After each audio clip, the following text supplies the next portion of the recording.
y'all ready to grow some delicious tomatoes coming in abundance this season? Well, if you are, you are in the right place at the right time. Hey y'all, welcome back to my channel. My name is Miss Yancy and this is my garden. Yes, it is transplanting time. As you already know by the title of this video, we are about to do some transplanting, okay? We have some tomatoes to transplant. Actually, we have a ton of tomatoes to transplant, but today we will be transplanting mainly in the bed that's behind my peppers. If you guys have not seen the last video, we transplanted the peppers, and now we are transplanting some tomatoes in the bed back there. Come along, I'll give you guys tips and tricks on how to grow a lot of tomatoes this season. And yes, I will be stacking a ton of tomatoes in the same space.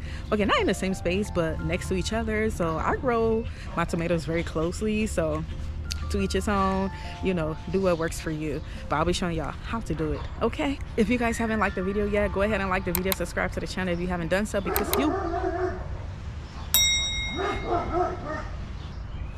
you will enjoy being here, okay? All right, y'all, come along. One look and I breathe. So my plan is to put all of the large tomatoes in the back of the pepper garden, into my tomato bed that's in the back of the pepper garden, and then I'll put all the tiny tomatoes on the trellis. Things like the yellow pear, I have some hybrid tomatoes, cherry, you know, all of the, like, you know, super cute, tiny and delicious tomatoes. I will put them on the trellis, on this arch trellis right here, and then I'll put all the large ones over there. So I have beefsteak, I have big red, sweetie, oh my gosh, I have a ton of different tomatoes that I'm growing this year. Honestly, I don't really know how many types I'm growing, but I do know I have Roma. I might put Roma on the trellis as well, because it's not that big, it's kind of small, so I don't want it to get squished up back here, but we'll see. But all of the jumbo tomatoes, like the beefsteaks and stuff like that, they're all gonna go back here in the back of the garden.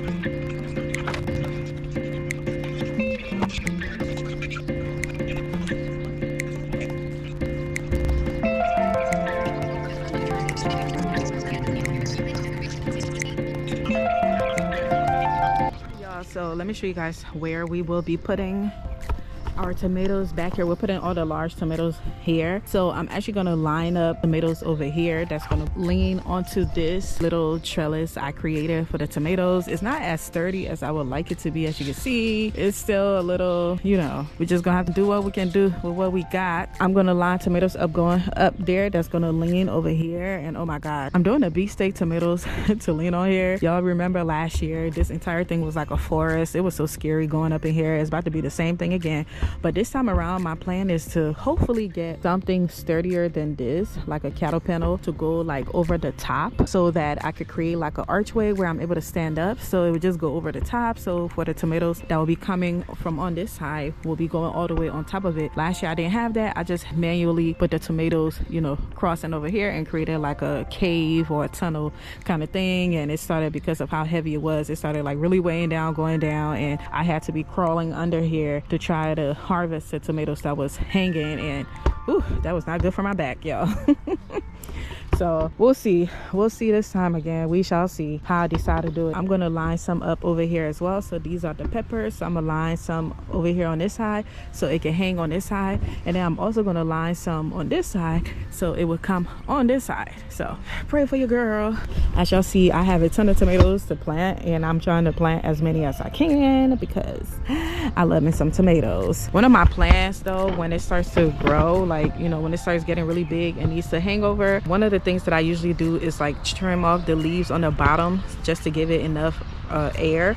And that's one of the things about tomatoes. They don't mind being crowded, but there has to be airflow in between like the stems and the leaves and everything like that. So one of the things that you could do is just trim off the bottom leaves. It's not going to do anything to the plant. The plant is still going to grow. You're still going to have a ton of leaves on there that is required for photosynthesis. Don't worry, you could literally trim off all the leaves at the bottom. But I'm about to show you guys how to plant in here, and also I'll take you guys along the journey as the plant grows and see how I care for it. So if you want to follow that journey, make sure you're subscribed to the channel and stay tuned, because we will be going through the entire journey of how I grow all of my plants in this garden. We're going to use this down to the ground until it no longer works, and and then we're gonna move on, okay?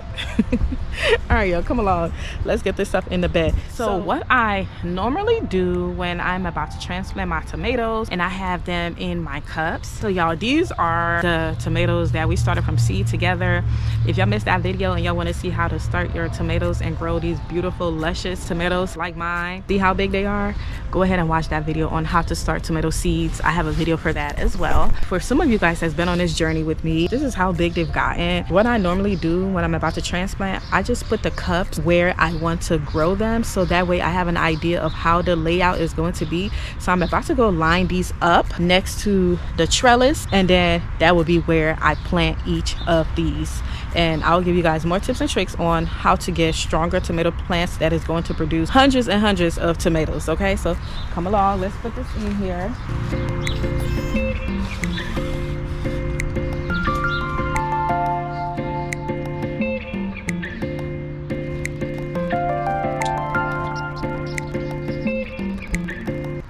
That I have them exactly where I am going to plant them, and like I said, they are very, very close. And these tomatoes, they're gonna get pretty big, and when they get pretty big, their leaves will be humongous. So I will have to trim off the bottom leaves just so they can be able to air out properly and get all of the things that they need. Now we're done with that. I am going to plant those, and then I am going to line this other side with the other one. So all of the tomatoes that I just lined up here, these are all beefsteak tomatoes. So I'm about to have a ton of beefsteak, which I'm okay with. I love the big tomatoes because I cook with tomatoes a lot, so I would love like the super big ones. And then on this side, I think I'm gonna line up the big red. They're called big red. And then on the other side, I might do the sweetie tomatoes. Come along, let's get this started.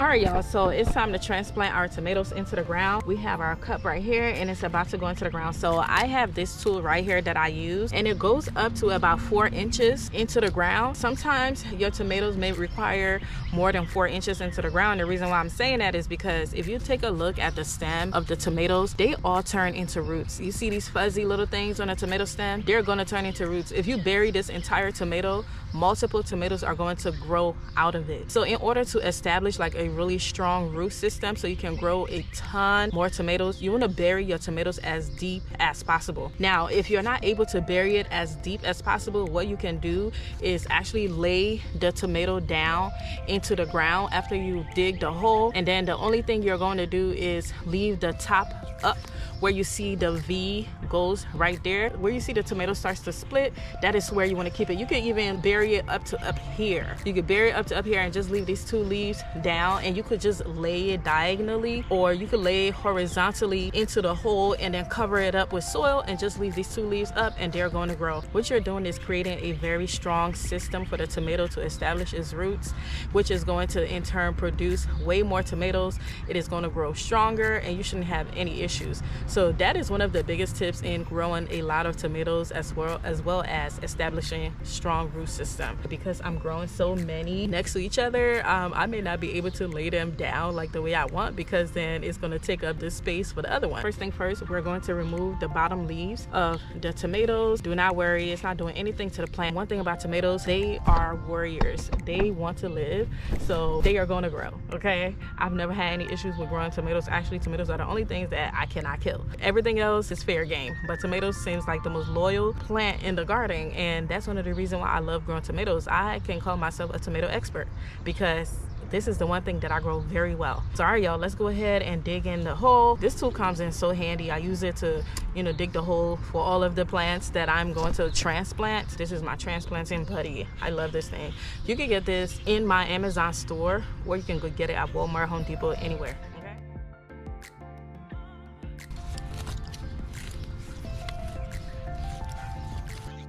When it is time to get your tomato out of the cup, one of the things you want to make sure is that you squeeze the bottom of your container just to release the roots from the bottom, just in case it's stuck at the bottom of the cup. And you're gently gonna just flip it over, and then that should be able to come out very easily. As you can see, it was definitely time to get out of here because the roots was starting to get root bound in here.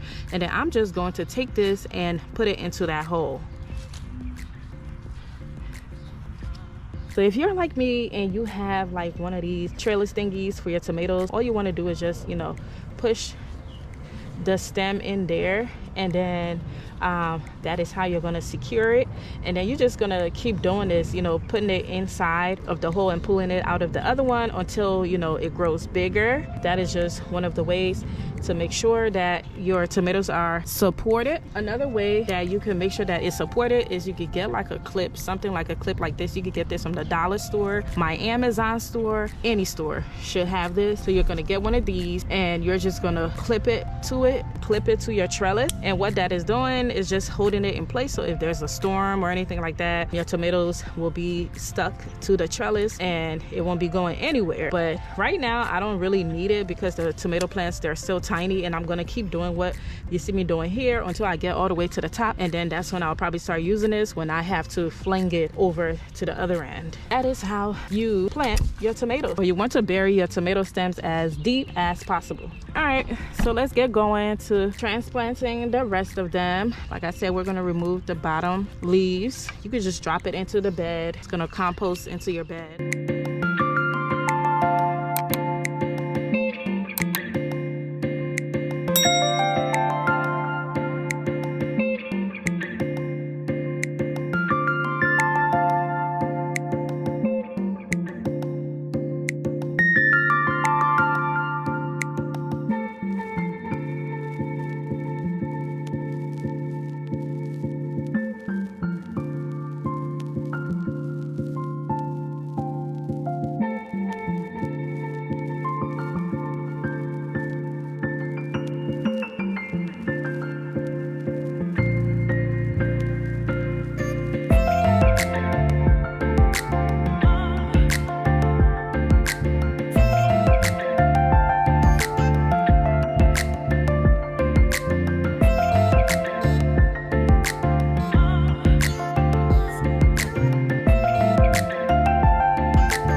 Thank you.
All right, y'all, we are all done transplanting all of this tomatoes. Oh my goodness, we have a ton of tomatoes in here. So I have a lot of beefsteak, you know. Over there is the beefsteak, and then over here I have the big red tomato, and then over here I have the sweetie tomato. I've never tried the sweetie tomato before. I'm not even sure what it's gonna look like. I think it looked like a regular sized tomato. I'm wondering why it's called sweetie. I didn't read the back to see if it's because it's sweet, but we're gonna find out. Now that we're done, we're gonna fertilize tomatoes, and then we're gonna put a little bit of the water on it just because we just transplanted it. We don't really need to water it a lot because it rained last night, so the soil is still wet. But I still just want to add just a little bit of water so that, you know, the roots can get acquainted with the soil and it doesn't have like a transplant shock. All right, y'all, you already know what fertilizers I'm going to be using. Today I'm going to be using some worm castings.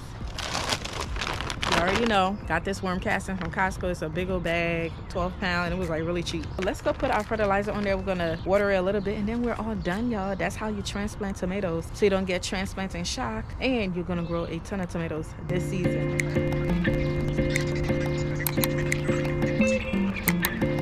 Alrighty, we are all done. We are protecting it with this barrier here. This is a bird netting. I have my peppers in there and then I have my tomatoes back there.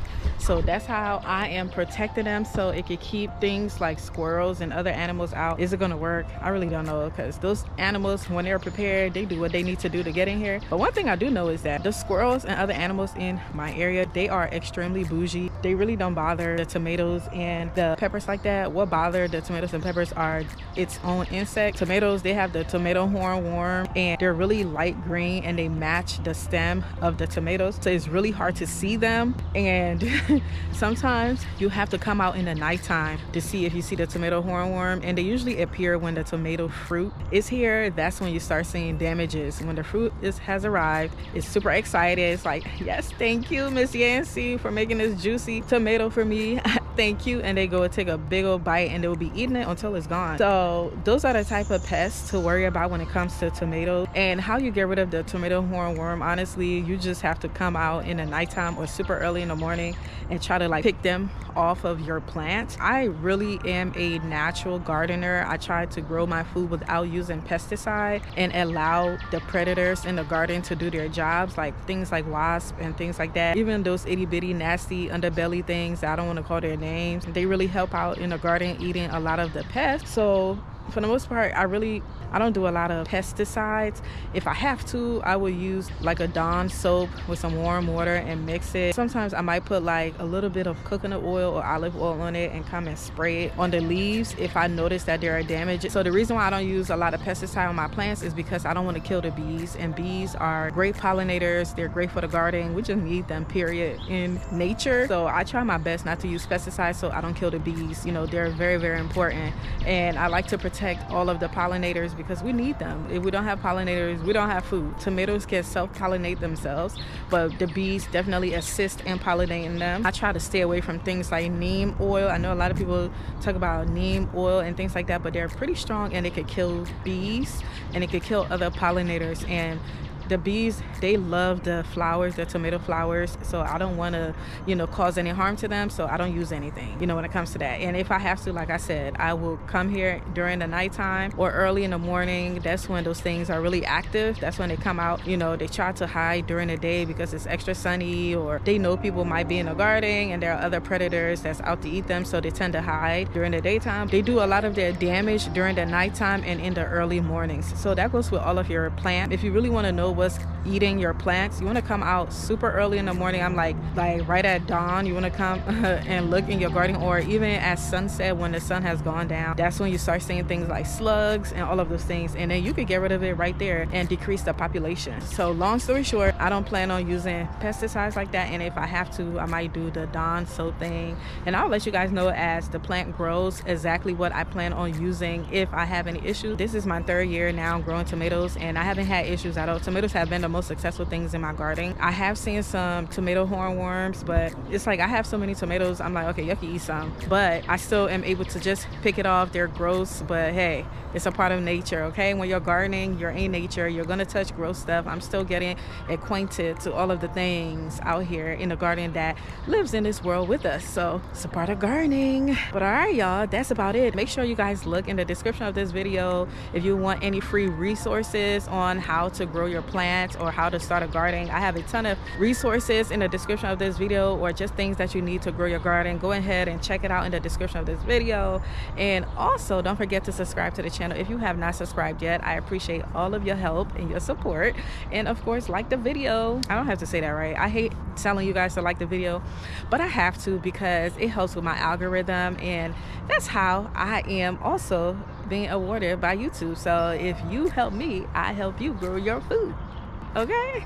But alrighty, y'all, it's been amazing speaking to you all. If y'all have not seen my last video showing you guys how to transplant your peppers that you've been growing all year long, y'all see how big our peppers and tomatoes are. If y'all started with me, I know your things was huge too, y'all. I broke a couple of my tomato plants. I definitely broke a couple of them because they're so huge, they're so big. Alrighty, y'all, it's been a great day. Now I gotta go do more, but hey, it's transplanting. Once everything is transplanted, then I can really be frolicking in the garden, and then it's all about like protecting the food and making sure that they grow and the animals and I get into it. So right now we're in the trenches. We are in the transplanting trenches. Okay, this is all the bending and snapping your back and doing all these weird different things to get your food into the ground, and that's the stage we're at, and I'm super happy. It's so peaceful, it's so relaxing. Y'all hear all the nature. Okay, God is so wonderful, just being out here and hearing the bird chirp and just all the beautiful songs, everything out here singing. With that being said, I'm gonna let y'all go. It's been wonderful. I love you guys so much. Thank you for being here again, and remember, you're exactly where you're meant to be in this moment. Happy gardening. Alrighty, y'all, bye y'all. And remember, y'all, if you're looking for organic heirloom seeds, go ahead in the description of this video and grab your pack of seeds in my Etsy store and get your garden popping. Bye, y'all. Happy gardening. Signature luxurious body butter is packed with all natural skin loving ingredients such as cocoa butter, coconut oil, shea butter, vitamin E oil, and baobab oil. Whipped to perfection, it is lightly made to be easily absorbed into the skin without clogging your pores. This body butter is free of parabens, sulfates, and synthetic fragrances. Your new bestie.